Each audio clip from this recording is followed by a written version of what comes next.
Pour compléter le témoignage de Rachel, j'ai le plaisir de recevoir Eric, chef cuisinier en EHPAD Alzheimer au sein du groupe SOS à Metz depuis 16 ans. Bonjour Eric.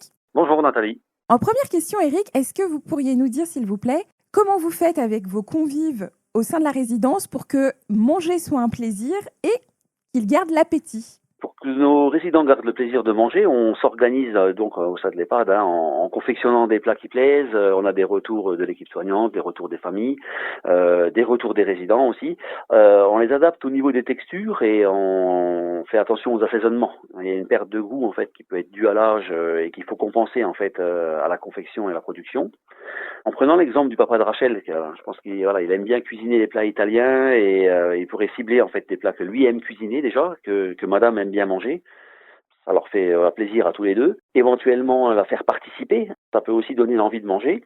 Au niveau des quantités, il peut éventuellement congeler une partie et gérer les quantités en plusieurs fois. Il peut proposer une petite assiette. Je pense que c'est important de proposer une petite assiette pour pas écœurer dès le départ et puis bien séparer le plat, la sauce, s'il y a des légumes.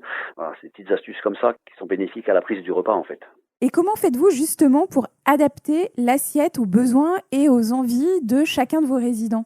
Alors le service se fait par maison, les résidents habitent dans des unités protégées, donc on a nommé des maisons, on fait le service dans ces maisons et on a un petit contact, un lien privilégié avec eux.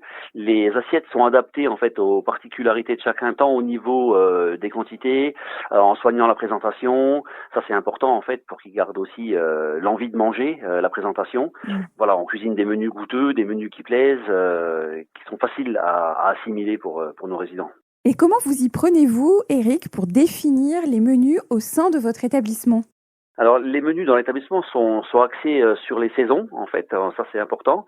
On travaille avec beaucoup de produits frais, des produits bio et surtout on soigne donc le service, la présentation, tant au niveau des quantités en fonction des besoins de chacun. Les services sont faits à l'assiette et nominativement pour chaque résident, donc on sait s'adapter et répondre à leurs envies et à leurs besoins.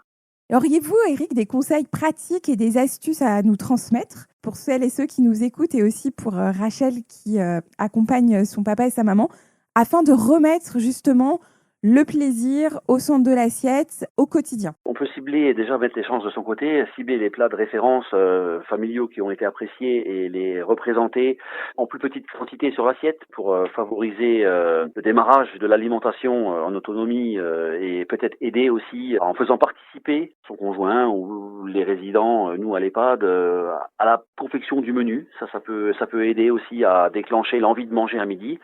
Au niveau du choix des produits, on peut choisir des viandes en sauce, ça facilite la déglutition et l'assimilation du repas.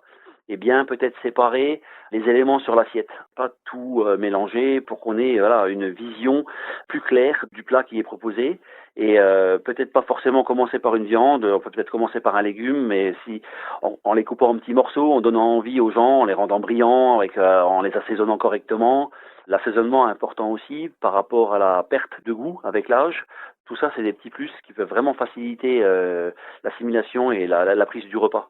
Est-ce qu'il y a des ingrédients en particulier que vous recommandez ? Les ingrédients en particulier, ça peut être au fil des saisons, donc en s'adaptant tout le temps à ce qui est proposé sur les marchés.